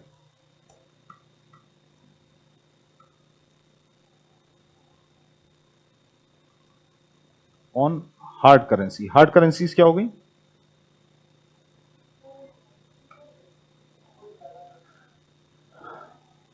डॉलर हो गया, यूरो हो गया, रेनमिनबी हो गए, जो globally accepted, globally Japanese currency है, वो भी क्या है, एक हार्ड करेंसी है। तो हम क्या चाह रहे हैं, हम धीरे धीरे जो अपना डिपेंडेंस है, जैसे जैसे हमारी इकोनॉमी की साइज बढ़ रही है, जब हम मान लिए 400 बिलियन डॉलर की इकोनॉमी थे तब उतना फर्क नहीं पड़ता, उतना, क्योंकि ग्लोबली हम बहुत छोटे थे। लेकिन अब क्या, हम 4 ट्रिलियन डॉलर की इकोनॉमी हो गए। 2047 तक हमारा क्या एम है कि हम 30 ट्रिलियन डॉलर की इकोनॉमी हो जाए, हम डेवलप कंट्री हो जाए, विकसित भारत जब हो तो हमारी जो इकोनॉमी है वो 30 ट्रिलियन डॉलर के आसपास की हो जाए, पर कैपिटा इनकम जो है हमारा वो 15,000 डॉलर के पार रहे। तो जैसे जैसे इकोनॉमिक हेफ्ट बढ़ता जा रहा है, इंडिया की जो एस्पिरेशंस हैं वो भी क्या है, जो महत्वाकांक्षाएं हैं वो भी बढ़ती जा रही है, ठीक है। तो हम क्या चाह रहे हैं, हम अपने रुपी को, अपनी करेंसी को भी इंटरनेशनलाइज करना चाह रहे हैं। हम ये चाह रहे हैं कि अब जो हमारे इंटरनेशनल ट्रांजेक्शन हो, जो हमारे सेटलमेंट्स हो, ट्रेड सेटलमेंट्स हो, ठीक है, वो किस में सेटल हो, वो डॉलर में या यूरो में ना सेटल हो, वो रूपी में सेटल किया जाए। रशिया से भी इंडिया जब तेल ले रहा था तो इंडिया ने क्या पुश किया, इंडिया ने ये पुश किया कि भाई अब डॉलर हटाओ, रूपी रूबल में ट्रेड करते हैं, तुमसे हम तेल खरीदेंगे, ठीक है, हम तुमको कुछ चीजें एक्सपोर्ट करेंगे, तो जो भी सेटलमेंट होगा, जो भी ट्रांजेक्शन होंगे वो क्या होंगे, लोकल करेंसी में किए जाए। तुम्हारी क्या है, रूबल है, हमारी क्या है, इंडियन रूपी है, तो इसमें किए जाए। लेकिन रशिया ने मना कर दिया, रशिया ने मना कर दिया। उसका ये कहना था कि भाई हम रुपए इकट्ठा करके अपने सेंट्रल बैंक में करेंगे क्या, हम कहीं इसको और यूज नहीं कर सकते, हम कहीं और यूज नहीं कर सकते हैं, तो अभी नहीं यूज कर सकते हैं। लेकिन जब आप 4 ट्रिलियन से 8 ट्रिलियन होंगे, 10 ट्रिलियन डॉलर के होंगे, आपका रूपी है और इंटरनेशनलाइज होगा, तो हो सकता है फ्यूचर में रशिया जो है दुबई के, यूएई के साथ जो अपने ट्रेड सेटल करे वो कैसे कर सकता है, रूपी में कर सकता है। और भी करेंसीज, और भी कंट्रीज के साथ जो ट्रेड करता है, ट्रांजेक्शन करता है, वहां भी क्या कर सकता है, इंडियन रूपी में ट्रेड सेटल। मतलब आपको अपनी इकोनॉमिक हेफ्ट बढ़ानी है। चाइना क्यों पंगे ले पा रहा है यूएस से आज के समय पे, क्योंकि उसकी इकोनॉमी, अब उसके पास लेवरेज है। 20 साल पहले क्या होता है, उसको पटक दिया जाता है। लेकिन आज क्यों कर पा रहा है, क्योंकि उसके पास लेवरेज है, रेयर अर्थ पे उसका कब्जा है। अमेरिका की पूरी पूरी जो कंजम्पशन मैन्युफैक्चरिंग है, पूरी पूरी तो नहीं लेकिन एक हाँ सब्सटेंशियल पार्ट जो है कंजम्पशन मैन्युफैक्चरिंग का, चाहे उसके आईफोन्स हो, चाहे उसकी गाड़ियां हो, टेस्ला वगैरह, वो कहाँ बन रही है, वो आपका चाइना में बन रही है। एआई में क्या है, कुछ लोगों का ये कहना है एआई में चाइना बस निकलने वाला है आगे यूएस से, या निकल चुका है, कुछ लोग ये कहते हैं आगे निकल चुका है। उनके यहाँ रिसर्च या इनोवेशन है एआई के रेल में बहुत तेजी से हो रहा है। प्लस चाइनीज इकोनॉमी भी कितनी हो गई है, सन 90 तक इंडियन और चाइनीज इकोनॉमी एक ही जैसी थी, लेकिन आज क्या है, वो हमसे ऑलमोस्ट 5 टाइम्स ज्यादा है, 4.5 5 टाइम्स, 20 ट्रिलियन 19-20 ट्रिलियन डॉलर के आसपास की अर्थव्यवस्था है, किसकी, चाइना की। तो उनका एट लार्ज जो इकोनॉमिक हेफ्ट है वो बढ़ता गया है। तो रेनमिनबी की भी जो एक्सेप्टेंस है पूरी तरीके से वो भी मतलब इंटरनेशनलाइज नहीं हुआ है, लेकिन क्या है, अब उसकी एक्सेप्टेंस है बढ़ती गई है। तो आपकी भी जब इकोनॉमिक पावर, इंडिया की भी जो इकोनॉमिक हेफ्ट है वो बढ़ता जाएगा, इकोनॉमिक सिस्टम है वो आपको और मेच्योर होता जाएगा, तो हमको over the period of time क्या देखने को मिलेगा, हमको ये देखने को मिलेगा कि रुपी की जो एक्सेप्टेबिलिटी है वो बढ़ती जाएगी, और वो बढ़ना शुरू भी हो गई है। जैसे अब यूपीआई ट्रांजेक्शन्स हैं वो आपके कई साउथ ईस्ट एशियन कंट्रीज हैं वहां हो रहे हैं, मिडिल ईस्ट में शुरू हो चुके हैं, हम एमओयू साइन कर रहे हैं, बायलेटरल अग्रीमेंट्स हैं वो साइन कर रहे हैं। So we have taken many steps in recent past, जिसकी वजह से हम इंडियन रुपी को क्या कर पाए, इंटरनेशनलाइज कर पाए, ठीक है। तो ये सारे कुछ कारण हैं, रिट्रीट फ्रॉम ग्लोबलाइजेशन, ये जो सैंक्शंस का डर है, स्विफ्ट सिस्टम से बाहर कर देना, जियोपॉलिटिकल अपहीवल्स या जियोपॉलिटिकल टेंशंस हैं, इसकी वजह से हमको क्या देखने को मिल रहा है, फॉरेक्स फॉरेक्स में वॉलेटिलिटी बहुत ज्यादा देखने को मिल रही है, फॉरेन एक्सचेंज में वोलेटिलिटी बहुत ज्यादा देखने को मिल रही है, जिसकी वजह से इन्वेस्टमेंट फ्लो और ट्रेड का जो मैट्रिक्स है वो आपका डिस्टॉर्ट हो रहा है। ट्रेड मैट्रिक्स है, इंटरनेशनल फ्लोज हैं, वो आपके डिस्टॉर्ट हो रहे हैं। इस वजह से हम ये कोशिश कर रहे हैं कि हम अपनी करेंसी को भी इंटरनेशनलाइज करें। ठीक है, तो आइडिया क्या है इंटरनेशनलाइजेशन के पीछे का? इंटरनेशनलाइजेशन के पीछे की जो मंशा है वो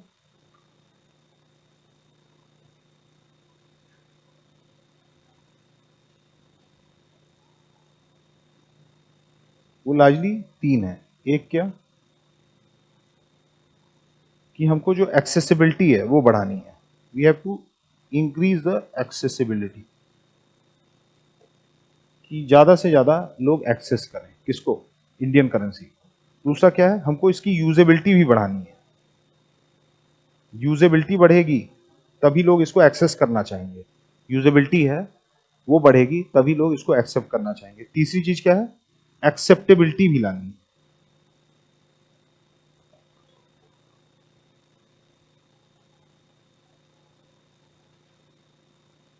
कि मतलब ग्लोबल कम्युनिटी का जो फेथ है, जो ट्रस्ट है, वो इंडियन इकोनॉमी में, इंडियन मॉनेटरी सिस्टम में और अल्टीमेटली इंडियन रुपी जो है, इंडिया की जो करेंसी है, उसमें आपका बढ़े। तो this is the objective behind internationalisation of INR। तो इंटरनेशनलाइजेशन क्या होता है आप ये समझ गए।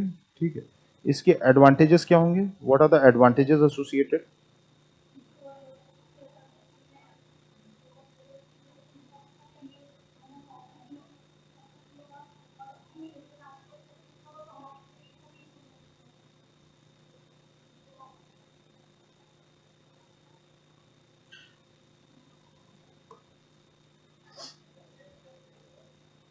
एक्सचेंज रेट रिस्क है वो कम होगा, तो it would mitigate what? Currency risk या exchange rate risk. Currency risk है वो हटेगा। ठीक है, दूसरा क्या है?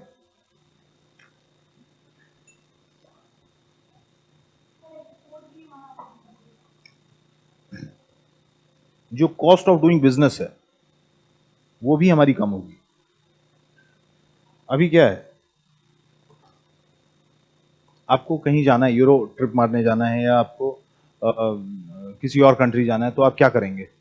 आपको फॉरेक्स कार्ड खरीदना पड़ता है। ठीक है, तो सबसे पहले उसमें डॉलर्स हैं वो भरवाने पड़ते हैं। फिर क्या है, आप दूसरी जगह जाते हैं तो अब चूंकि इंटरनेशनलाइजेशन ऑफ डॉलर है, ठीक है, इंटरनेशनल करेंसी क्या है? डॉलर है, तो डॉलर के बदले आप यूरो लेते हैं या स्विस फ्रैंक लेते हैं। अगर आप स्विट्जरलैंड जा रहे हैं तो आप स्विस फ्रैंक, या किसी और कंट्री जा रहे हैं तो वहां की जो लोकल करेंसी आप वो लेते हैं। तो ठीक है, कॉस्ट ऑफ डूइंग बिजनेस। एक बार रुपया जो है वो इंटरनेशनलाइज हो गया तो हमको फॉरेक्स कार्ड वगैरह लेने की जरूरत नहीं पड़ेगी। ये तो मैं फुटकर लेवल पे बात कर रहा था। जो बड़े बड़े ट्रेड्स हैं या बिजनेसेस हैं, ठीक है, वो क्या है, उनको बल्क में पता चल रहा है $5 बिलियन की कोई डील हुई इंडियन कंपनी की यूरोप में, तो सबसे पहले वो करेंसी कन्वर्जन ये सारी चीजें कराइए। जब डील एग्जीक्यूट है तो हो रही है तो पता चल रहा है उस समय डॉलर की जो वैल्यू है वो 85 रुपए है, और जब पेमेंट करने की बारी आ रही है तो 2 हफ्ते में कुछ ऐसा हो जा रहा है 87 88 हो गया। तो पूरी डील का जो दाम है इंडियन बिजनेस के लिए वो बढ़ गया कि नहीं बढ़ गया? ठीक है, तो आप जब रुपी को इंटरनेशनलाइज कर लेंगे तो आप जो कॉस्ट ऑफ डूइंग बिजनेस है उसको भी काट पाएंगे, और कॉस्ट ऑफ डूइंग बिजनेस आपने काटा यानी आप ट्रेड को बढ़ावा दे रहे हैं। ट्रेड को बढ़ावा दे रहे हैं। तीसरी चीज क्या है, आप इंडियन फाइनेंशियल मार्केट को बूस्ट देंगे। इंडियन फाइनेंशियल मार्केट जो है उसको आप बूस्ट देंगे, क्योंकि रूपी जब एक बार इंटरनेशनलाइज हो गया, रुपये का इंटरनेशनलाइजेशन हो गया, तो हमको क्या देखने को मिलेगा? हमको यह देखने को मिलेगा कि जो ग्लोबल कम्युनिटी है वो ईज के साथ, आसानी के साथ इंडियन कैपिटल मार्केट में पैसा है वो इन्वेस्ट कर पाएगी। अभी क्या है, जैसे कैनेडियन या यूएस का पेंशन फंड है, वो किस में होगा? कैनेडियन डॉलर या यूएस डॉलर में होगा। अब उसको मान लीजिए इंडिया में पैसा डालना है, इंडियन कैपिटल मार्केट में एनएससी के इंडेक्स फंड्स खरीदने हैं, तो पहले उसको क्या करना पड़ेगा? कैनेडियन डॉलर को रुपी में कन्वर्ट करना पड़ेगा, फिर इन्वेस्ट करना पड़ेगा। जब एक बार रुपया इंटरनेशनलाइज हो गया तो लोग आराम से क्या कर पाएंगे? इंडियन कैपिटल मार्केट में इन्वेस्ट कर पाएंगे, उनको कन्वर्जन वगैरह के चक्कर में नहीं पड़ना पड़ेगा।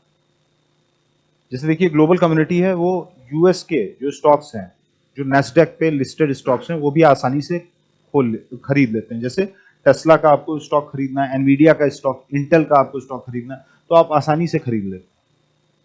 आप आसानी से खरीद लेते हैं, क्यों? क्योंकि रूपी जो डॉलर है वो क्या है, वो एक international currency, but so is not the case with INR.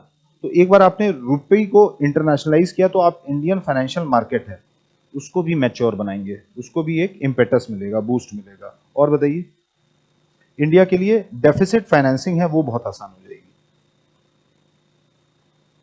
India के लिए जो डेफिसिट फाइनेंसिंग है वो बहुत आसान हो जाएगी। डेफिसिट फाइनेंसिंग मतलब countries across the world, they operate on what? Fiscal deficit. Fiscal deficit. जो गवर्नमेंट्स होती हैं वो क्या है? वो फॉर प्रॉफिट ऑर्गेनाइजेशन थोड़ी ना है। सरकार का काम प्रॉफिट बनाना नहीं है, हालांकि वो कमर्शियल काम करती है। एयरलाइंस होगी उनकी, रेलवे में आप टिकट खरीद के उस पर चढ़ते हैं, तो वो पैसा कमाते हैं, लेकिन उनका मुख्य काम पैसा कमाना नहीं है। उनका क्या होता है मुख्य काम? सोशल वेलफेयर होता है। सोशल वेलफेयर होता है। तो governments across the world they spend more, they earn less. कहीं की भी गवर्नमेंट, चाहे नॉर्वे की गवर्नमेंट हो, चाहे अफ्रीका की हो, चाहे इंडिया की गवर्नमेंट हो, they all operate on fiscal deficit. मतलब उनका जो एक्सपेंडिचर है वो उनके रेवेन्यू से क्या है? ज्यादा है। जो खर्च है वो कमाई से ज्यादा रहता है। इसीलिए हमको क्या देखने को मिलता है? हमको देखने को मिलता है ये फलाना इकोनॉमी है वो इतने फिस्कल डेफिसिट पे ऑपरेट कर रही है, इंडियन इकोनॉमी है वो 4% पे कर रही है, ये इकोनॉमी 6% पे कर रही है। ठीक है, तो ये पैसा जो है हर साल हमको क्या देखने को मिलता है? फिस्कल डेफिसिट ही पे ऑपरेट हो रहा है। फिस्कल डेफिसिट पे ही ऑपरेट हो रही हैं चीजें। तो इतना पैसा आ कहां से रहा है सरकार के पास?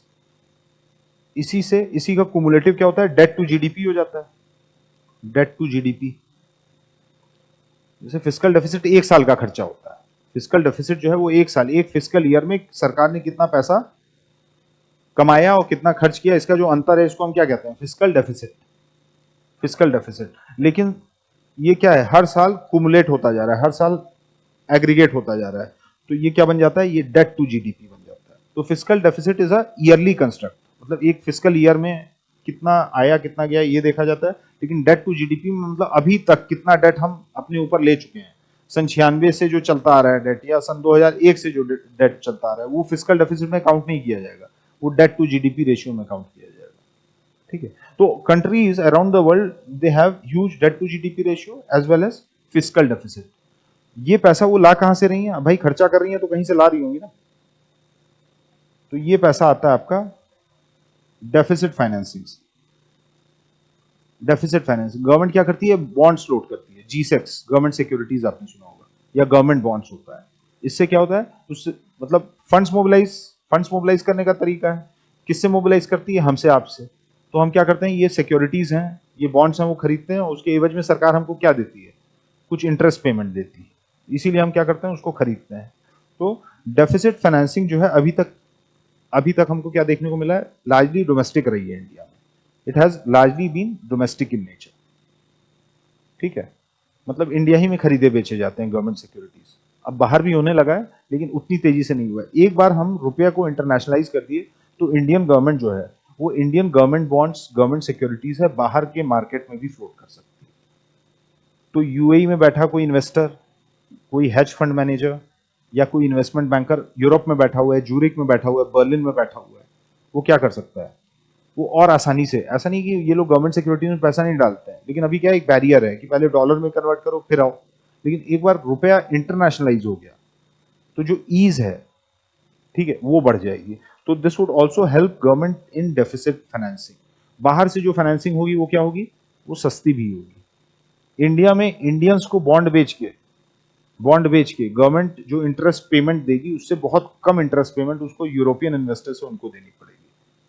जैसे अगर आपकी जेब से पैसे निकलवाने हैं, मतलब इंडियंस की जेब से पैसे निकलवाने हैं, तो हो सकता है गवर्नमेंट को 7% खर्चा करना हो, लेकिन जापानीज या यूरोपियन इन्वेस्टर से पैसे निकालने हो तो हो सकता है वो 1%, 1.5% पे मान जाए। ठीक है, तो एक तो डेफिसिट फाइनेंसिंग, और दूसरा क्या? चीप डेफिसिट फाइनेंसिंग, मतलब बहुत कम दाम पे, रीजनेबल दाम पे ये डेफिसिट फाइनेंसिंग हो पाएगी once your currency is internationalised. नहीं आई बात समझ में? डेवलप कंट्री में हमेशा इंटरेस्ट रेट कम होता है, इसीलिए देखिए अब जो प्राइवेट कंपनीज भी हैं वो फंड्स इंडिया से कम मोबिलाइज कर रही हैं, इंडिया से भी करती हैं, लेकिन part of their funding comes from Europe, comes from Japan. ज्यादातर इंफ्रास्ट्रक्चर प्रोजेक्ट्स जो बहुत एम्बिशियस हैं वो देखिए हम कहां से लोन उठाते हैं, जीका से उठाते हैं, जापान से। जापान से क्यों? क्योंकि जापान बहुत सस्ते दर पे 0.5%, 1% इस पे हमको लोन देता है। इंटरेस्ट रेट कौन डिटरमाइन करता है? इंटरेस्ट रेट है कंट्री में कितनी इन्फ्लेशन है, कितनी ग्रोथ हो रही है, वो डिटरमाइन करती है। तो इंडिया क्या है, एक डेवलपिंग इकोनॉमी है, हम हर साल 7%, 8% के रेट पे ग्रो करते हैं, 6.25%, 6.5% इस रेट पे ग्रो करते हैं, ठीक है। तो जो इंटरेस्ट रेट होगा वो टेंडम में होगा। यूरोपियन जापानीज इकोनॉमी क्या है, ये ऑलरेडी सैचुरेटेड, ये ऑलरेडी डेवलप्ड है, ये बहुत ज्यादा ग्रो नहीं कर रही है, ये जितना पुराना बना लिए उसी को मेंटेन करने बहुत है इनके लिए, ठीक है। तो यहाँ पे बहुत ज्यादा एग्रीगेट डिमांड में हमको शिफ्ट देखने को नहीं मिलता है, जो ये बनाते हैं ना एग्रीगेट सप्लाई, एग्रीगेट डिमांड, ठीक है। तो इंडिया का एग्रीगेट डिमांड बढ़ता रहता है, this is what national income, this is what general price level, जो इन्फ्लेशन बताता है। ये क्या है, एग्रीगेट सप्लाई है, this is aggregate demand 2, this is aggregate demand 1। तो इंडिया क्या है, हर साल अच्छी ग्रोथ विटनेस कर रहा है, हमारी जीडीपी है वो G1 से G2 मूव कर रही है, फिर ये फ्यूचर में और शिफ्ट होगा तो ये कहिए G3 मूव करे, ठीक है। तो what we are getting to see is कि India witnesses 6 to 8% growth year on year basis. तो यहाँ पे इंटरेस्ट रेट भी ज्यादा देना पड़ता है, क्यों? क्योंकि एग्रीगेट डिमांड ऊपर गया तो आप वाई एक्सिस पे देखिए क्या हो रहा है, वाई एक्सिस पे भी इन्फ्लेशन बढ़ रहा है कि नहीं, वाई एक्सिस पे भी इन्फ्लेशन बढ़ रहा है कि नहीं। तो आप अपना पैसा जो है, मान लिया आपके पास 1 लाख रुपए आया नंबर 1 का, तो आप अपने घर में अलमारी में रखेंगे या आप इसको बैंक में रख देंगे? बैंक में क्यों रखेंगे? क्योंकि बैंक आपको इंटरेस्ट रेट दे रहा है। इंटरेस्ट रेट क्यों देता है बैंक? कि आप इंसेंटिवाइज करें, आपको इंसेंटिवाइज करे, वरना आपके रखने का कोई औचित्य नहीं है, कोई रैशनल नहीं है। तो इसीलिए आप बैंक में पैसा रखते हैं, क्योंकि आपको पता है कि अभी जो मेरा 100 का पत्ता है उसकी वैल्यू अगले साल सेम नहीं रहेगी, क्योंकि इन्फ्लेशन क्या है, जब आपका इकोनॉमिक ग्रोथ हो रही है तो इन्फ्लेशन भी तो आ रहा है, तो इन्फ्लेशन भी 4%, 3.5%, 5%, मान लीजिए 5% के रेट से या 10% इन्फ्लेशन बढ़ गया, तो कोई चीज 100 रुपए की इस साल है तो अगले साल कितने की हो जाएगी, 110 रुपए की हो जाएगी। तो जो 100 के पत्ते से आप पिछले साल जो चीज खरीद पा रहे थे वो इस साल खरीद पाएंगे क्या? नहीं खरीद पाएंगे, ठीक है। तो बैंक्स इंटरेस्ट रेट इसीलिए देते हैं कि आप ये जो पॉसिबल इन्फ्लेशन इंक्रीज हमको देखने को मिल रहा है उसको आप एटलीस्ट कर्व कर पाए, उसको एटलीस्ट आप कर्व कर पाए। जापानीज और यूरोपियन इकोनॉमी क्या है, ये बहुत समय से एक ही पॉइंट पे टिकी हुई है, ये बहुत समय से एक ही पॉइंट पे टिकी हुई है,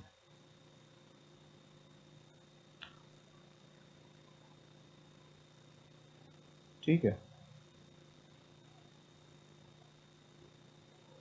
मतलब बहुत ज्यादा यहां ग्रोथ नहीं होता, होता भी है तो मतलब 1%, 1.5% ऐसा ग्रोथ, 2% इस टाइप का ग्रोथ इनको देखने को मिलता है। तो यहाँ पे जो इन्फ्लेशन है वो भी ज्यादा नहीं होती है, इन्फ्लेशन ज्यादा नहीं है तो इंटरेस्ट रेट भी ज्यादा नहीं है बैंक द्वारा।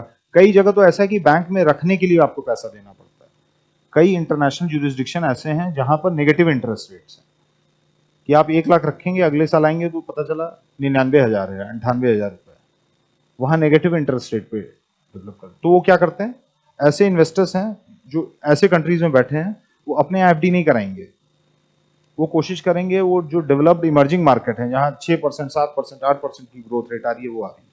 तो it's a win win situation for both parties. हमको क्या चाहिए, सस्ता लोन चाहिए, और उनको क्या चाहिए, उनको अपने इन्वेस्टमेंट पे, उनके लिए 2%, 3% भी बहुत ज्यादा है, ठीक है। तो इसीलिए इंडियन बिजनेसेस हैं, अब गवर्नमेंट भी क्या कर रही है, डेफिसिट फाइनेंसिंग है वो ओवरसीज करने की कोशिश कर रही है। तो एक बार आपने रुपये को इंटरनेशनलाइज कर लिया तो हमको क्या देखने को मिलेगा कि डेफिसिट फाइनेंसिंग है वो भी आसान हो जाएगी। जो इंडियन प्राइवेट सेक्टर है, ठीक है, उसको भी state bank of India, Canara के पास जाके महंगे लोन उठाने की जरूरत नहीं पड़ेगी। ये क्या करेगा, लंदन बैंक से या डॉशे बैंक से, ओवरसीज ओवरसीज बैंक से ये सस्ते दर पे लोन उठा सकते हैं। तो इनके बिजनेस ऑपरेशंस हैं वो और ज्यादा सीमलेस हो जाएंगे और ज्यादा कॉस्ट इफेक्टिव हो जाएंगे, ठीक है। लेकिन इन सब में what are the challenges associated, हम इंटरनेशनलाइज करने की कोशिश तो कर रहे हैं, but what are the challenges associated in the entire process?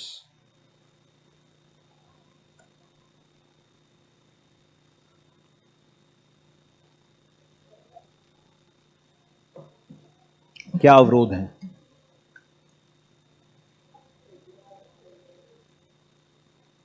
बहुत अच्छा है, सीएडी हमारा अच्छा चल रहा है, मैक्रो नंबर्स हमारे खराब नहीं है। अभी अगर हम बात करें तो इंटरनेशनल कंपैरिजन अगर किया जाए तो करंट अकाउंट डेफिसिट भी अच्छा चल रहा है हमारा, 2% या उससे नीचे ही रहता है। फिजिकल डेफिसिट भी ठीक चल रहा है अभी फिलहाल, इन्फ्लेशन भी ठीक है। तो मैक्रो नंबर्स हमारे, या फॉरेक्स रिजर्व की बात करिए तो अभी पिछले साल ऑल टाइम हाई $700 बिलियन पहुंच गया था। ठीक है,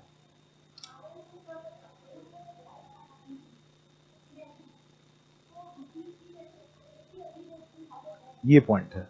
ये देखिए मेजर पॉइंट हमको सबसे ऊपर लिखना है कि अभी भी ग्लोबल फेथ है। आप इंटरनेशनलाइज करने की कोशिश कर रहे हैं ना, आप इंटरनेशनलाइज करने की कोशिश कर रहे हैं अपनी करेंसी को, तो कौन एक्सेप्ट करेगा तो इंटरनेशनलाइज होगी? जब ग्लोबल कम्युनिटी है वो एक्सेप्ट करेगी, इंटरनेशनलाइज होगी। तो अभी ग्लोबल फेथ, ग्लोबल ट्रस्ट ही नहीं है इंडियन की। तो जो हमारी जो ट्रस्ट फैक्टर है या फेथ फैक्टर है इंडियन मॉनेटरी सिस्टम पे या इंडियन करेंसी पे, that is very less, that is very less. ऐसा क्यों है? ये दूसरा पॉइंट हो जाएगा, क्योंकि अभी हमारा मार्केट है वो बहुत छोटा है। मतलब हम $4 ट्रिलियन हो गए हैं, हम $4 ट्रिलियन हो गए हैं, लेकिन लेकिन हमको क्या देखने को मिलता है? हमको ये देखने को मिलता है कि जो बाकी दो इकोनॉमीज हैं, अभी जर्मनी को हम पीछे कर देंगे अगले 2-3 साल में, लेकिन बाकी जो टॉप 2 इकोनॉमीज है वो हमसे बहुत बड़ी है, वो हमसे बहुत बड़ी है। दूसरी चीज क्या है कि हमारा एब्सोल्यूट नंबर पे जीडीपी $4 ट्रिलियन है, लेकिन पर कैपिटा इनकम हमारा बहुत कम है, 2500 से $3000 पर कैपिटा इनकम है, which is very very less, which is very very less. ठीक है, तो हमारा मार्केट जो है वो छोटा है, साथ ही साथ जो हमारी इकोनॉमी है per capita wise, that is also very small. अभी भी क्या है, 90% लोग इंडिया में 25,000 या उससे कम पैसा कमाते हैं, हाई नेटवर्थ इंडिविजुअल्स बहुत कम है। ठीक है, तीसरी चीज क्या हो गई, और क्या चैलेंजेस हैं? हमारे यहाँ फुल कैपिटल अकाउंट कन्वर्टेबिलिटी नहीं है, फुल कैपिटल अकाउंट कन्वर्टेबिलिटी नहीं है। ठीक है, करंट अकाउंट कन्वर्टेबिलिटी पूरी है, मतलब we have full current account convertibility but partial capital account convertibility. Balance of trade में आपने पढ़ा होगा करंट अकाउंट कन्वर्टेबिलिटी, और दूसरा क्या होता है, कैपिटल। तारापुर कमेटी आई थी जिसने रिकमेंड किया था, तारापुर कमेटी ने क्या रिकमेंड किया था कि फुल कैपिटल अकाउंट कन्वर्टेबिलिटी की ओर हमको मूव करना चाहिए। ठीक है, तो don't have full capital account convertibility.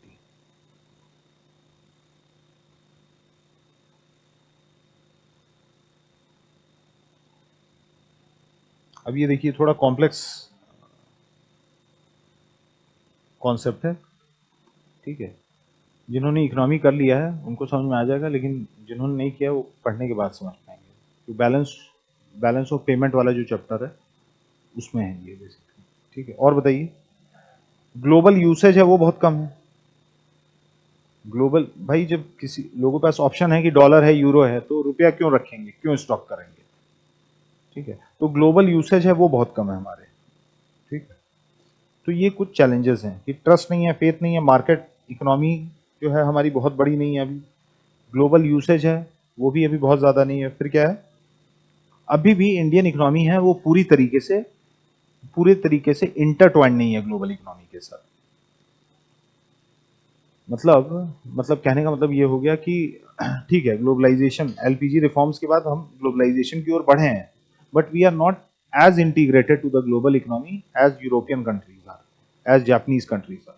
यहाँ पे क्या है, फुल कैपिटल अकाउंट कन्वर्टेबिलिटी है। तो पता चल रहा है जर्मनी वाला आराम से यूके में अपना मकान खरीद ले रहा है, मूव कर ले रहा है, मतलब बाहर का रेसिडेंट होके भी। लेकिन चूंकि हमारे यहाँ कैपिटल अकाउंट कन्वर्टेबिलिटी नहीं है पूरी तरीके से, दिस इज नॉट पॉसिबल कि कोई अमेरिकन सिटीजन यहाँ पे कोई असेट डाल पाए, कोई असेट डाल पाए। ठीक है, तो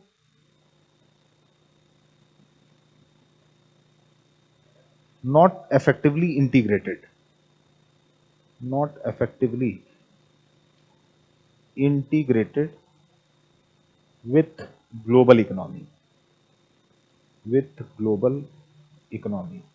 ठीक है, तो ये सारे कुछ पॉइंट्स हो गए कि क्या चैलेंजेस हैं। हम इंटरनेशनलाइज तो करना चाह रहे हैं, हम इंटरनेशनलाइज करना चाह रहे हैं, क्या एडवांटेजेस हैं इंटरनेशनलाइजेशन ऑफ रुपी के, हमने ये भी देख लिए, लेकिन क्या अवरोध हैं, क्या चैलेंजेस हैं, वो हमने देखा कि ग्लोबल यूसेज कम है, फिर क्या है, जो हमारी इकोनॉमी है वो अभी भी इंटरट्वाइंड नहीं है ग्लोबल इकोनॉमी, या इंटीग्रेटेड नहीं है ग्लोबल इकोनॉमी के साथ उतना जितनी वेस्टर्न इकोनॉमीज हैं। ठीक है, फुल कैपिटल अकाउंट कन्वर्टेबिलिटी अभी भी हमारे यहाँ नहीं है। ठीक है, लेकिन बावजूद इसके क्या है, India has taken various steps of late. Recently हमने क्या किए, कई सारे इनिशिएटिव्स लिए, जिसके माध्यम से हम क्या करने की कोशिश कर रहे हैं, हम रुपी को इंटरनेशनलाइज करने की कोशिश कर रहे हैं। जैसे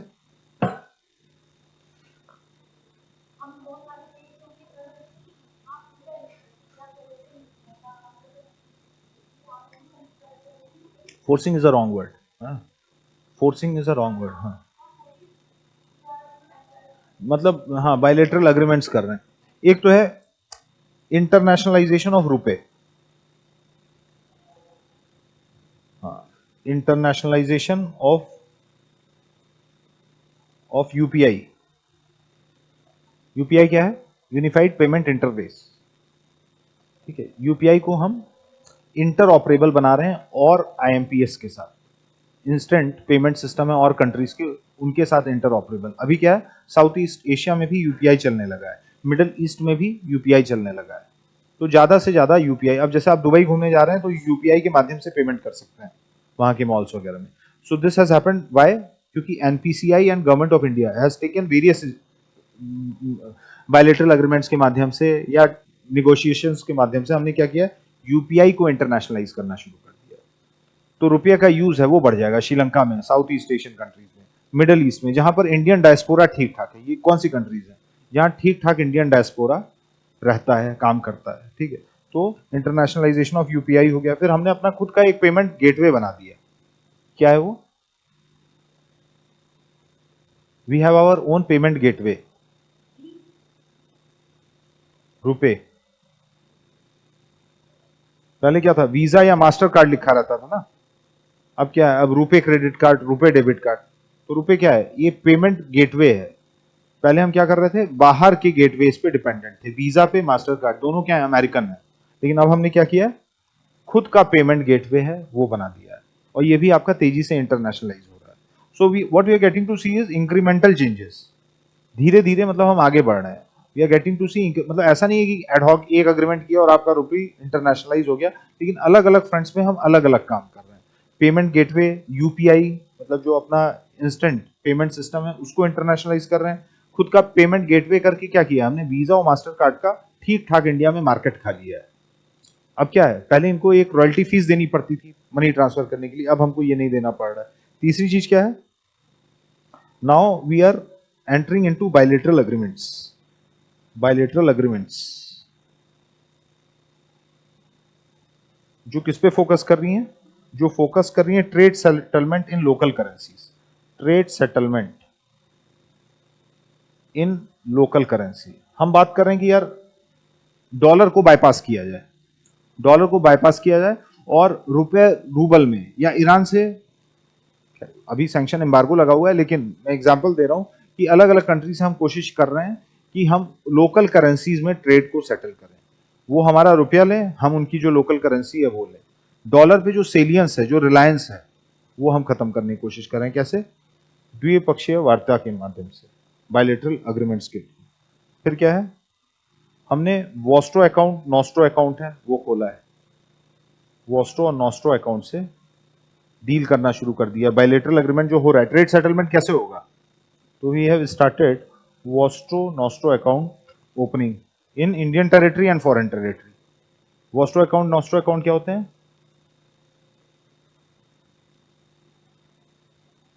इसको समझिए, trade settlement in local currency. अब इंडिया मान लीजिए रशिया के साथ बायलेटरल एग्रीमेंट कर दिया कि हम रुपए और रूबल में ट्रेड सेटल करेंगे। ठीक है, तो मान लीजिए रशियन बैंक है, रशियन बैंक है, वो क्या करेगा, इंडिया के किसी ब्रांच में, इंडिया के किसी बैंक के ब्रांच में अपना एक अकाउंट खोलेगा, इंडिया के किसी बैंक के ब्रांच में एक अपना अकाउंट खोलेगा, वहां पे जो डिपॉजिट्स होंगे वो आईएनआर में, ठीक है, जो ट्रांसफर होके रूबल में चले जाएंगे। तो इंडियन टेरिटरी में, आपकी डोमेस्टिक टेरिटरी में कोई फॉरेन बैंक किसी डोमेस्टिक बैंक में अपना अकाउंट खोल रहा है तो उसको हम वॉस्ट्रो अकाउंट कहते हैं। और यही अकाउंट उनके लिए क्या हो जाता है, नॉस्ट्रो अकाउंट हो जाता है। तो वॉस्ट्रो और नॉस्ट्रो अकाउंट एक ही है। जैसे आप हम आमने सामने बैठे हैं तो मेरा लेफ्ट आपका राइट है एंड वाइस वर्सा। तो vostro nostro account are one and the same thing. लेकिन हो क्या रहा है कि मान लिए कैलकाटा का यूको बैंक है, वहां पे डॉशे बैंक ने एक वॉस्ट्रो अकाउंट खोल दिया, वॉस्ट्रो अकाउंट खोल दिया, जहां पे जो भी डिपोजिशंस होंगे किसमें होंगे, आईएनआर में होंगे। अब ये अकाउंट कहां है, आपके यहाँ है ना, आपकी टेरिटरी में। तो ऐसे समझिए जो आपकी टेरिटरी में जो अकाउंट खुला है वो वॉस्ट्रो अकाउंट है। और वैसे यूको बैंक क्या कर रहा है, या स्टेट बैंक ऑफ इंडिया, वो क्या कर रहा है, लंदन में कहिए लंदन बैंक के किसी ब्रांच में अपना एक अकाउंट खोल रहा है। तो हमारे लिए क्या हो जाएगा, वो हमारे लिए नॉस्ट्रो हो जाएगा, उनके लिए वॉस्ट्रो हो जाएगा। So this is Vostro nostro account. क्यों किया जा रहा है, क्योंकि अब हम ट्रेड सेटलमेंट किस में करने की कोशिश कर रहे हैं, लोकल करेंसी में करने की कोशिश कर रहे हैं। ठीक है। इसके अलावा आपने और देखा मसाला बॉन्ड्स, एक अच्छा पॉइंट है। मसाला बॉन्ड्स क्या है, अभी डेफिसिट फाइनेंसिंग हमने पढ़ा था।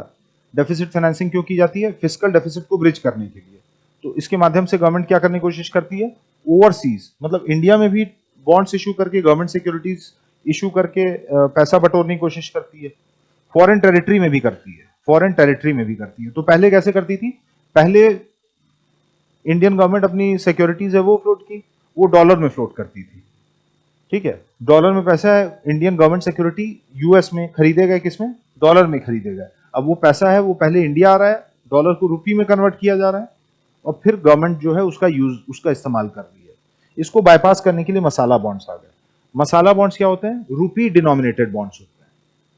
मतलब आप ओवरसीज रेस कर रहे हैं पैसा, किसके, मसाला बॉन्ड के माध्यम से। सरकार मसाला बॉन्ड के माध्यम से यूएस में, यूरोप में पैसा रेस कर रही है, लेकिन इसको खरीदने के लिए क्या चाहिए होगा, रुपया चाहिए होगा।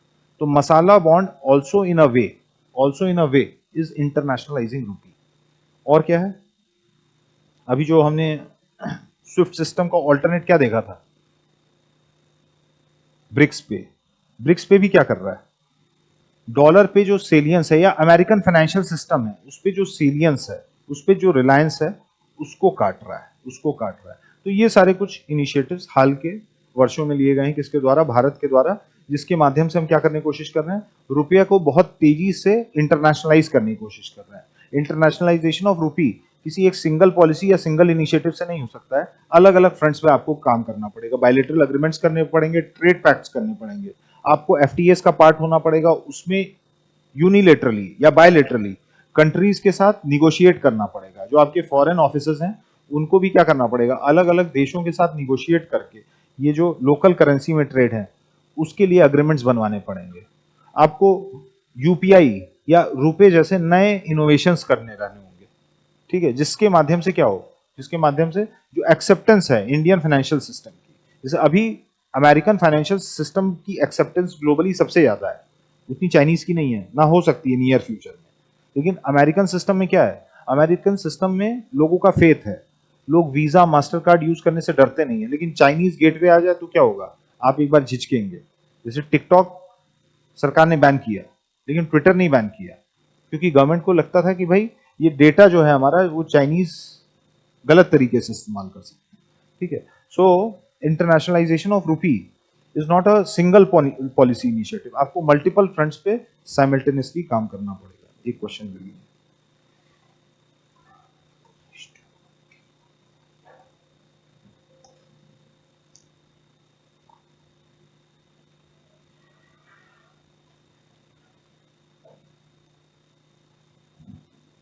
डी डॉलराइजेशन भी एक पॉइंट हो जाएगा इसमें।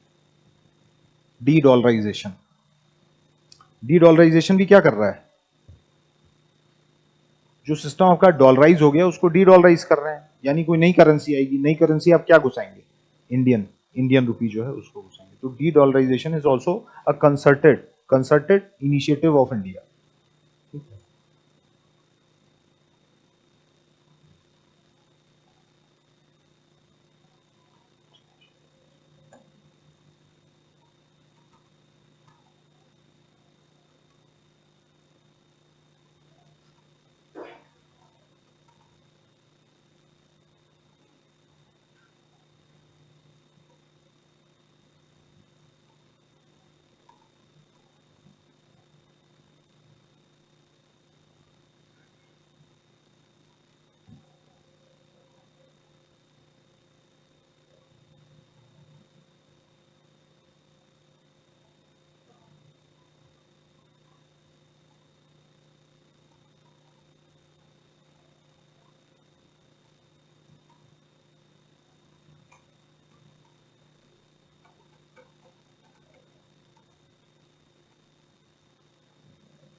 रुपए के अंतरराष्ट्रीयकरण से आप क्या समझते हैं, इसके लाभ और चुनौतियां बताएं।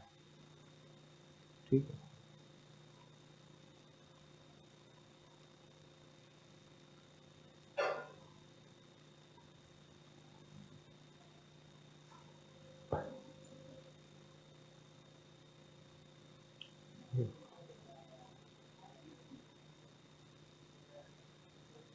इंटरनेशनलाइजेशन।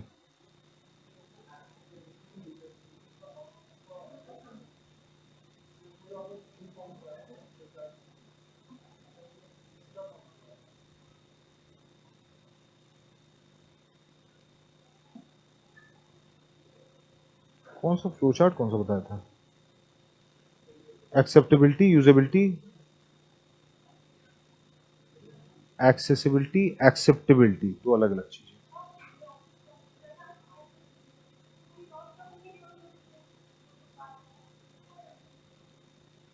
सॉफ्ट करेंसी कुछ नहीं होता। हार्ड करेंसी मतलब जो इंटरनेशनली एक्सेप्टेड करेंसीज हैं उनको हार्ड करेंसीज कहते हैं। जो एसडीआर में जो चीजें रखी जाती हैं स्पेशल ड्राइंग राइट्स में, उनको हार्ड करेंसी कहते हैं।